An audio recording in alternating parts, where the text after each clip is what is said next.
Nearly 100 black pastors met with Donald Trump yesterday at Trump Towers in New York. It was all about his presidential campaign. Of course, this was after a week of drama where initially they were supposed to meet, supposed to endorse Trump. Then they got criticism, then they backed off of that. Then they still had the meeting. So what actually took place? Was it actually worthy of anything in particular? There was a brief media scrum after they met, and here was Donald Trump standing with a few of them. I thought it was an amazing meeting. I thought that I met some fantastic people, some of whom I've known. I thought it was an absolutely amazing. You know, it lasted for 2.5 hours. We came up with lots of good ideas and lots of future ideas, but I thought it was an amazing meeting. And how did you address some of the concerns that were raised? Well, I think we'll be addressing them over the coming months and even over the coming years. I mean, these are deep-seated difficulties that certain communities have, and we're going to address them. And certainly if I'm put in a position where I can do something about them, which in this case happens to be president, we will be working very, very closely with everybody, and we're going to be solving a lot of problems. Right now you have black youth. If you look at African-American youth, where it's 51 and 55 and 57% unemployed. You have African-American people of different ages where it's double and triple other numbers. So we're looking at a lot of different things, but this meeting was amazing. Amazing people. We must have had close to 100 people in the room. All right, but one thing I have not heard out of the meeting, actual policy. Joining us right now is someone who was actually in the room, and that is joining us via Skype from Richmond, Virginia, Dr. Steve Parson with the Richmond Christian Center. Dr. Parson, glad to have you here. First and foremost, you had a number of folks who were there. We heard the soundbite there. What specifically, in terms of policy or agenda items, was discussed that Donald Trump committed to the pastors in the room? Well, actually, as we said in the tape, we spoke with about a number of different things. Now, if you're talking about specifically about the economy, he did bring up the fact of bringing the manufacturers and large companies that have left the United States and gone overseas. He was going to give them incentives and bring them back to the United States. And of course, as they come back, they will also bring back jobs. Okay, he also mentioned about taxes, you know, that the taxes, you know, the poor would not be taxed. And hold on one second. We say the poor would not be taxed. How so? Yeah, in other words, if you have a certain lesser amount of income, then you'd have less taxes, if any. Yeah, but actually, you look at right now the tax code. That's actually how it exists right now. If you're actually poor in America, you're actually getting more money back as opposed to actually paying taxes. So, what is his specific tax plan as it relates to folks who are poor? Right. Well, you said it. If that's the way it is, that's the way it is. What really caught my attention is the fact that he was going to produce jobs. How? Jobs. Well, one of the things that I suggested, the fact that he's a billionaire businessman. And businesses, jobs come from people who are in business. He has the ability to create wealth and create businesses. He also has a book, you know, a couple of books out, Why We Want You Rich, you know, and he's going to encourage the black American especially to entrepreneurship. But here's my question, Pastor. In 2008, African American business received 8.2% of all small business loans in America. In 2013, the number went down to 1.7%. $23.09 billion in small business loans given out in 2013. Black folks got $385 million. And so, what did Donald Trump specifically say about getting capital to black-owned businesses? Let me just share this. Okay, I personally don't believe that it's the government's responsibility to provide jobs for people. I believe that's something that's the people's responsibility. So, Pastor, if that's the case, then if Donald Trump is president, how would he then do that? Because he wouldn't be a businessman; he would be president. And so, if he is saying as president, I can create jobs as the government, but you're saying the government can't create jobs. That's an oxymoron. I said that I personally don't believe that it's the government's responsibility to create jobs.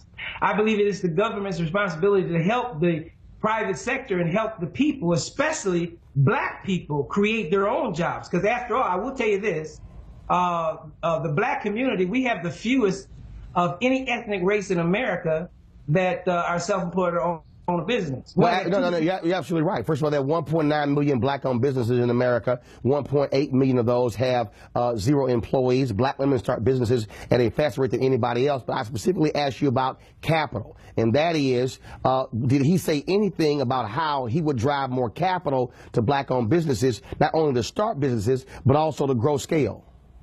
Oh, so what you're actually talking about is giving us capital. No. What I'm talking about is, and I cited a very clear, a very specific stat, and that is in 2008, under President George W. Bush, 8.2% of all small business loans went to African Americans. In 2013, because of the home foreclosure crisis, that number went down to about 1.7%. So what I'm saying is, as president, what policies will he put in place to drive the Small Business Administration, to drive the Department of Commerce, the Department of Treasury, to ensure that African Americans are being able to access capital? Yeah, well, actually, he didn't get into the details of that, but the whole meeting was about doing that. No, but I still don't understand, Pastor. This is just me, okay? Because I questioned Hillary Clinton when we were in South Carolina. What I'm saying is, ask me questions and then give me the opportunity to answer it, rather than cutting me off and question. I was like, so what I said was that meeting, and you couldn't talk about everything in the meeting because there was other things that were brought up. What I did speak about, and he spoke about doing whatever is necessary to help the inner city, to help the minorities create their own businesses, which create jobs. So he did. Let me ask you this question. 53% of black wealth was wiped out due to the home foreclosure crisis between 2007 and present day. Did that issue of black home foreclosure, did that come up in yesterday's meeting? Did not come up. Okay. You have significant, so if you're talking about wealth creation and you're meeting with somebody who's in real estate and made their money with housing, and we know that African Americans, most Americans, wealth creation is established through home ownership. How did that not come up? No, because wealth creation is not only established through housing. No. Wealth creation. Well, see, there you go again. Listen. Go ahead. Established by knowing what to do to create wealth. No, Reverend, I'm sorry. You're absolutely wrong. In America, historically, wealth has been created largely through home ownership. That's a fact. Now, as somebody who's primarily focused on housing in my career as a city hall reporter and a county government reporter, what I'm trying to understand is, if you know, as an African American, black folks have largely created wealth primarily through home ownership, and you saw 53% of all black wealth wiped out due to home foreclosure crisis, and the reason we get less capital because of small businesses, because no home, no loan, no collateral. I'm trying to understand, how could you be in a meeting as a pastor with somebody who's a real estate developer who's made his money through housing and housing not come up?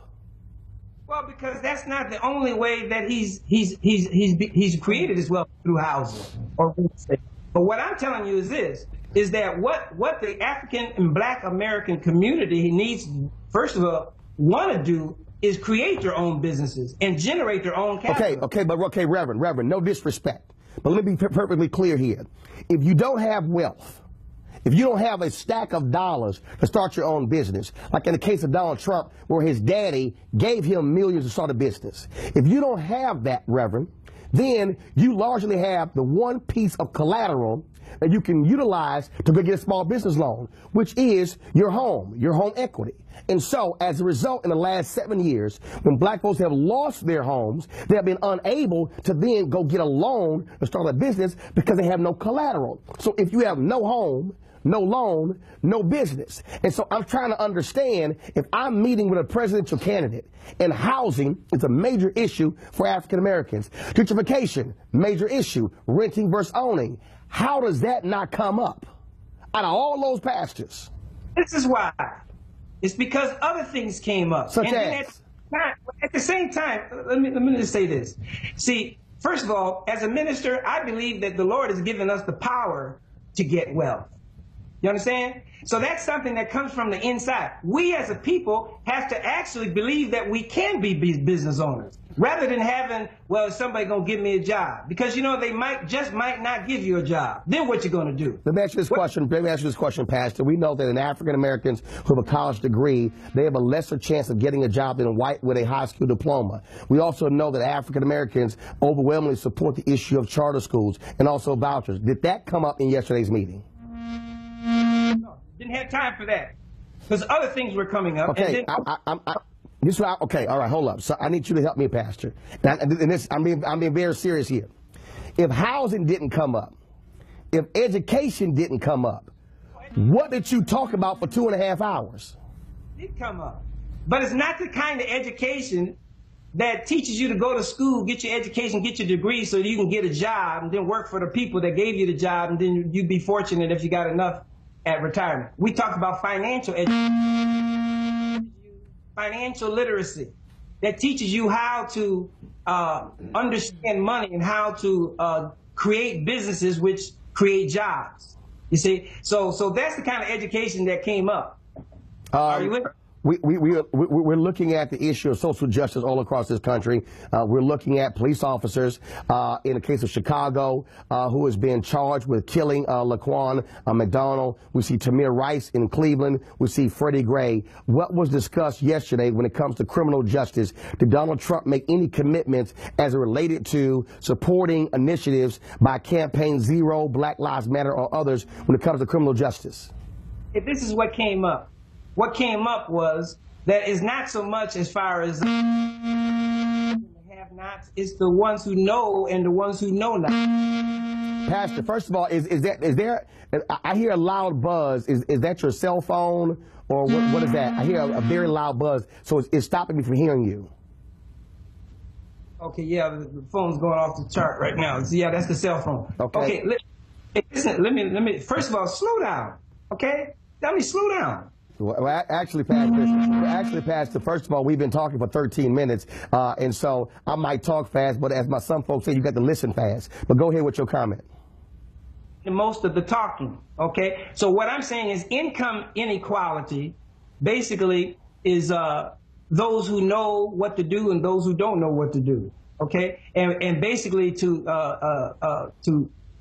education is a strong part in being able to have the wisdom and the knowledge to be able to start businesses. Okay, but Pastor, I'm asking you a question about the issue of criminal justice. What was discussed policy-wise? Did Donald Trump make any commitments as it related to the issue of criminal justice? Did he back body cameras? Did he back an independent prosecutor in the cases where officers actually shoot and kill someone? Did he actually take any position on mandatory minimums? Did he take any position when it comes to reducing the crack and powder cocaine disparity?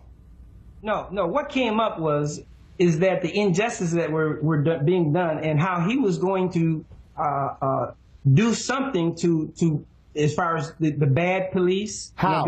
So he said he was going to do something. What did he say he was going to do? Training came up, you know, in the discussion where one of the ministers mentioned about training, or he mentioned about training. The officers need to have better training, okay, and that he would do whatever he can to bring justice, okay. But at the same time, this is only a 2-hour meeting. We had 109 pastors. A number of pastors were sharing their concerns and mentioning things and asking questions. So it wasn't really that much time to be able to put in a specific policy. Pastor, here's what I don't understand, Pastor. Okay, Pastor Parson, I got to be very honest with you. I moderated a 1-hour and 10-minute town hall with Hillary Clinton. I opened up with 15 minutes of questions. I literally covered more policy in 5 minutes than you described in 15 minutes of a 2.5-hour meeting with Donald Trump. So here's my deal. I don't have a problem with black pastors meeting with anybody. Donald Trump, I've had Rand Paul on this show. I've had Lindsey Graham on this show. I've had Ben Carson on this show.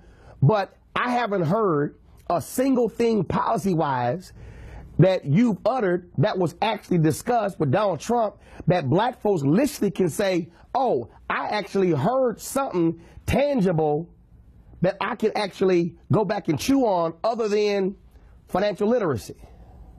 Yeah, well, just give it time then, okay? Just give it time. I know Hillary's not having any meetings with any black ministers. You know anybody? No, actually, but you're actually wrong. You're wrong. And Senator Rand Paul has met with black pastors. This is not the first time a Republican candidate has met with black pastors. So I would say this, for a Republican to get 109 black ministers, I'm telling you, that's almost a miracle. Because actually, it's not a miracle, because Texas Governor George W. Bush did the exact same thing. So this is not the first time that it's actually happened. Okay, well, as you do know, up until Trump, 95% of African Americans are liberal Democrats. Is that correct? No, first of all, that's the presidential campaign. But what I also know is when Governor Mike Huckabee ran in Arkansas, he got 48% of the black vote. I also know that when Senator George Voinovich ran for not only for Cleveland mayor, but governor of Ohio and U.S. senator, he got 40% of the black vote. So, look, I understand politics. I understand what has happened on state, local, and national level. The point here is this here.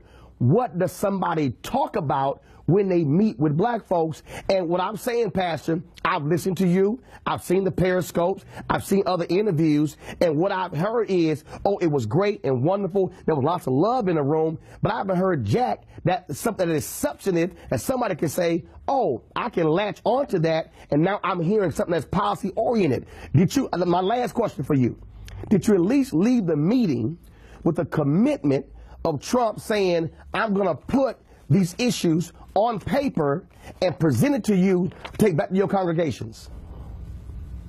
Oh, no, he didn't specifically say it in those words, but basically he said it in spirit, that he's going to commit to continuing to work with the black American community to address the issues that are our issues. Okay, right, with me? This is just the beginning of him working. Got it. With us in order to make America great. Okay. All right. Well, here's the deal. I look forward to more of these conversations, but I look more forward to actually having substantive policy that you can actually talk about, as opposed to, hey, sort of is, well, I'm going to work on some stuff, because that's just way too general. Black folks don't have time for working on some stuff. We actually need to hear something substantive. So, Pastor Parson, we appreciate it. Thanks a lot. But we need to hear what we can do, not what somebody can do for us. Actually, no, we need to hear both, because if somebody's saying they're going to be president, I can guarantee you when he met with the white evangelicals, there was some real discussion about policy. When he meets with bankers, they discuss policy. When he meets with the real estate folks and lawyers and doctors, they talking policy, not just stuff. But yeah, Pastor, he has the ability, and he will be doing that in future meetings with us. Okay. Well, I certainly hope he also sits down with black media, and we can actually ask these questions so the audience can hear versus what happens behind closed doors. Pastor Parson, we appreciate it. Thank you so very much. Kickstart your day at 7 and get the news you need from the perspective you want. News 1 Now with Roland Martin, every weekday morning at 7 on TV 1.